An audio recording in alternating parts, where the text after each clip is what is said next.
What up, what up? It's 2 tall, 6 feet 7, a gift from heaven, the great white hype, Mr. 205, live and direct at they neck. Check it, respect it, it's on record, get down and lay down, that's the demo, but you already know, though. Big up Alabama prisoner profiles, baby. That's how we do, holding it down in the Alabama deep.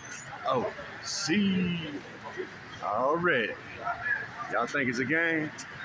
This ain't no game.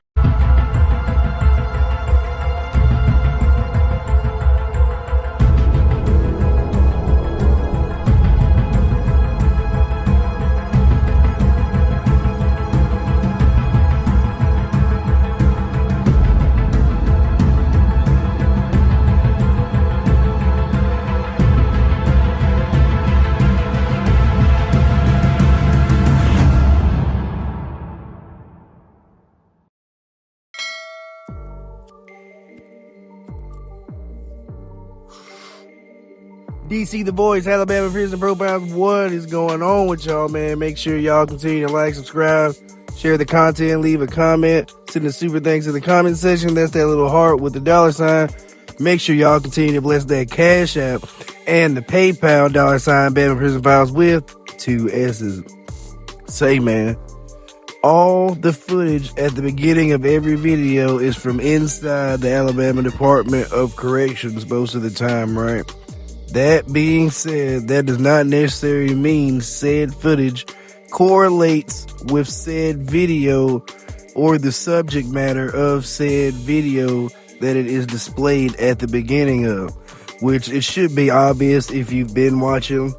If you're new, watch the video before, you talk out your behind, you know what I'm saying, or from just watching the first few minutes. What else? What else I got for housekeeping? Let's see.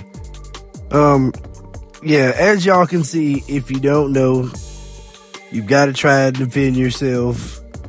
Dude had commented, like, on that video, he was like, laying there and screaming ain't it? You know what I'm saying? That shit made me laugh. And it's like not funny, but the way he wrote that shit was funny, you know what I'm saying? And that's true. You got to try to defend yourself if you can. You can't allow a man to do that to you. You know what I'm saying? Now, last thing, should I start a Patreon? Is that something y'all be interested in for some of this more raw, wild footage? I saw some people were in the comments asking like, dang, where can I watch the uncut video? You know what I'm saying? And I knew damn well that if I played that video would not be monetized. And luckily it ended up getting monetized. I was shocked even with the audio that it got monetized. So I'm grateful for that. But yeah, as a Patreon, something y'all would mess with, y'all let me know about that in the comment section, right? Now, today, this case came across the desk here the last couple of days here. We have a man who was released from the Alabama Department of Corrections on a medical furlough, but too little, too damn late, right? And we gonna hop right into that right now. An incarcerated man died 4 days after being released on medical furlough, and his family is claiming he was medically neglected and questioning why he was not released sooner. Antonio Smith was granted medical furlough in late September, but was not released to his family until 30 days after, on October 23rd. 4 days later, he passed away after succumbing to the effects of stage 4 lung cancer and what his sister says is clear medical neglect by the Alabama Department of Corrections. Quote, once I wheeled him out of that prison, all he could do was cry, Casey said. He said, quote, I can't believe they let me go. They let me get to this point before they let me come home. I look like a damn skeleton. These people done unalived me. All he could do was cry. Multiple pictures Casey shared with APR depict the condition he was in when he was finally released to his family. The photos show the frail skeletal frame of Smith, as well as what appears to be bed sores on his body. Casey said that her brother could not physically do anything by himself and that touching him caused him pain. God damn. Smith had a daughter who was born while he was incarcerated and had never seen her father outside of prison until the day he was released on medical furlough. Casey said Smith's daughter could not even hug him because of how frail he was. The family also had to cover the costs associated with Smith's funeral. So we just gonna kick you out the last minute, you know what I'm saying? So we ain't gotta go, you know what I'm saying, use our money for the costs associated with, you know what I'm saying, taking care of a deceased person, you know what I'm saying, corpse management, handling things of that nature, right? Quote, "We didn't get my brother home. We got a skeleton home and a burial fee," Casey said. See, this is my first time reading this, y'all. You know what I'm saying?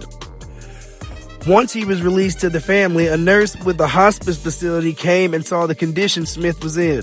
According to Casey, the nurse said Smith had, quote, "no more meat to lose." Observing the fact he lost all body fat in his body, Casey said Smith was often left in his urine and the medical department would not assist him because they did not deem him, quote, "incapacitated." Casey recalled visiting her brother before his release on September 25th. On October 5th, Casey called her brother and Smith said he had not taken a bath since they visited 10 days earlier. Damn. Casey also said that his cancer treatment never started until approximately June, although he received his cancer diagnosis in November 2022. God damn. Wait, so when is that? Let's see. 6 months later? Oh, we'll get to it. Quote, "I spoke with Lieutenant Daniels, and he said the medical department said they didn't consider Tony to be incapacitated, so they didn't assist him with anything," quote, Casey said. And quote, "This is before he came home in the condition that I showed you, and I'm asking them, even with our electrical hospital bed, he couldn't even lift his head up on his own.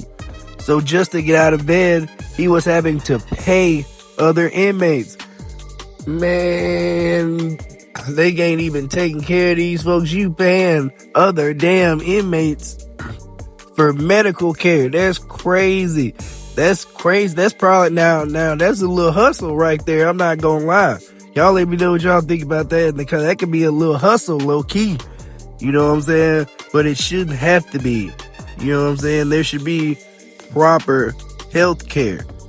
You dig? Let's see. ADOC defines incapacitation as the following, quote, "For the purpose of this regulation, a permanent, irreversible physical or mental condition that prevents the person from being able to perpetuate a violent physical action upon another person or self, or from having the mental capacity to plan, initiate, or participate in a criminal act. Said person is dependent upon a third party for assistance with activities of daily living and healthcare needs." That's it to a T, ain't it? Sounds like it to me from the pictures, right? According to Casey's account, Smith was dependent upon a third party and did not exhibit traits of being capable of committing physical harm. After his release, Casey said that Lieutenant Cooper with the Alabama Department of Corrections and Jada Gardner, a Yes Care representative, we all know Yes Care is the one that's named in the Dotson case of the lawsuit, warned the family about they could not do as he was still property of the state. They told the family that if they took pictures of Smith and posted them online or took them to an outside doctor, Smith would be returned to the prison. Just retaliation, just egregious.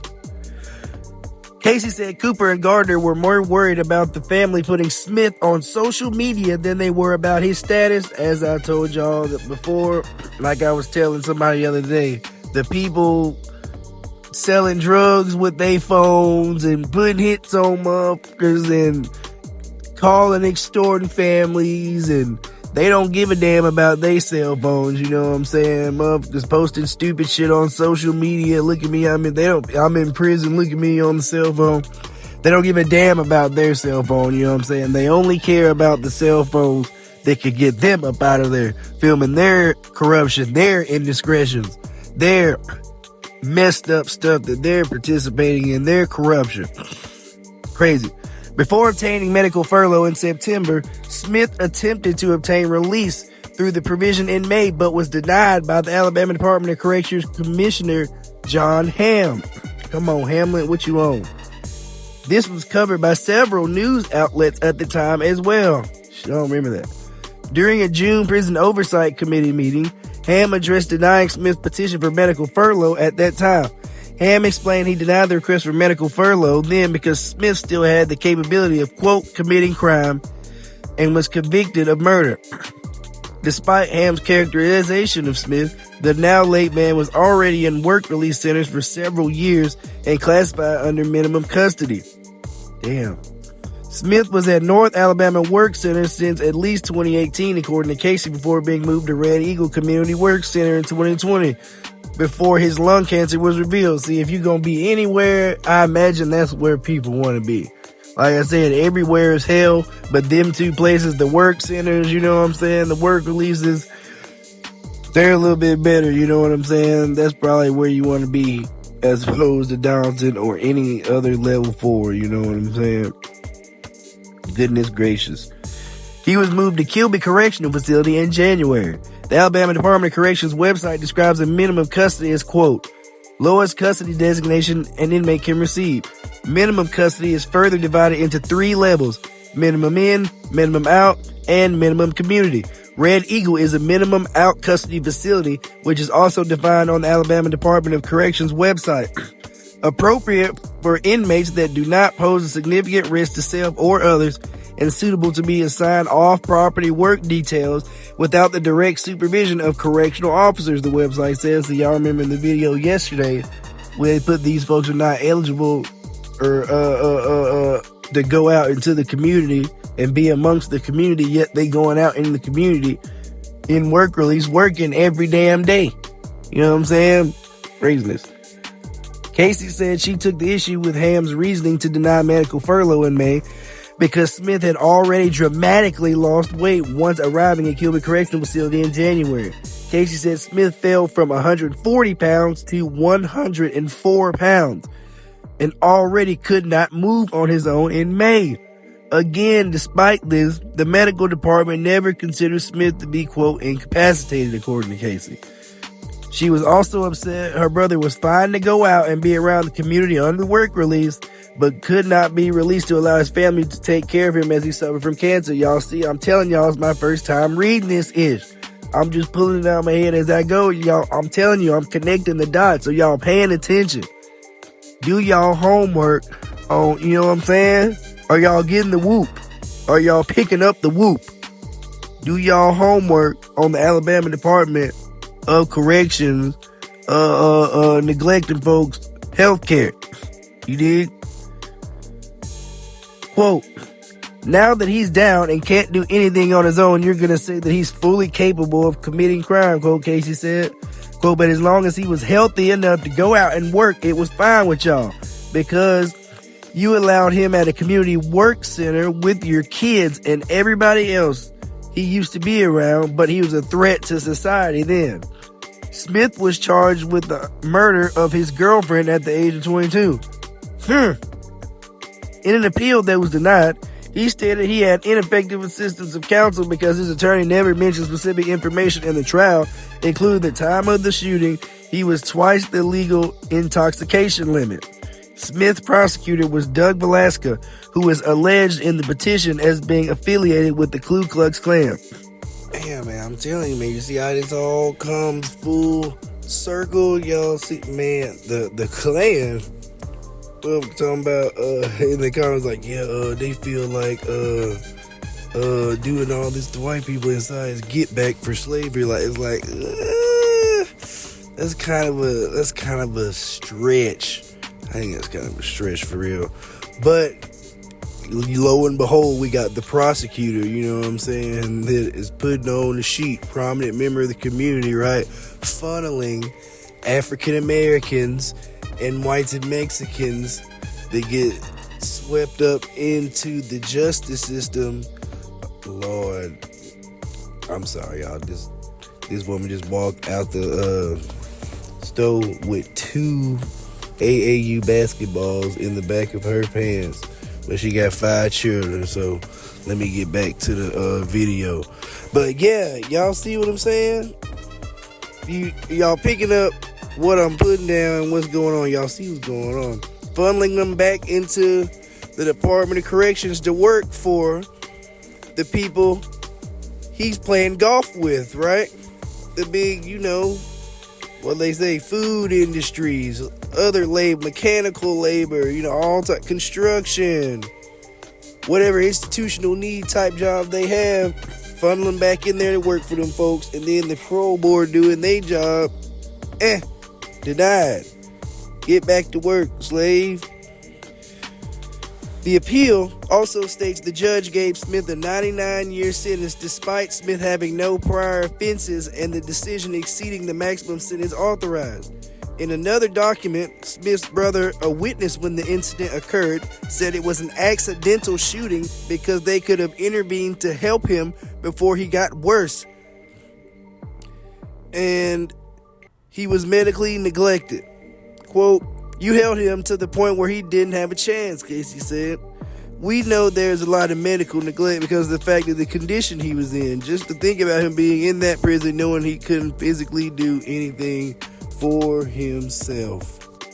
Man, and there y'all have it, man. Let me know what y'all think about this in the comment section. Clearly, they should have released dude as soon as he became literally incapacitated, which he was by their own definition. Like, so we'll get to it when we feel like it. We'll get to getting you your cancer treatment 6 months later.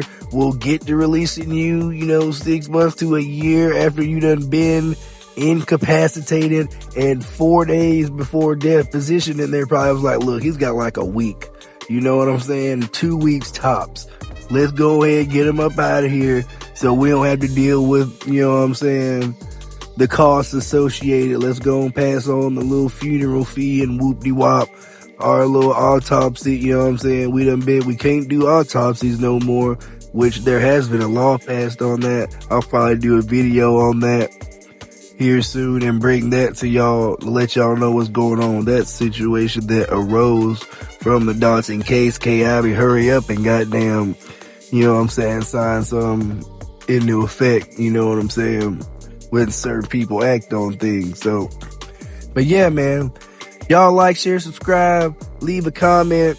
Super thanks. Cash App, PayPal, Bama Prison Files, 2 S's, DC The Voice, Alabama Prisoner Profiles,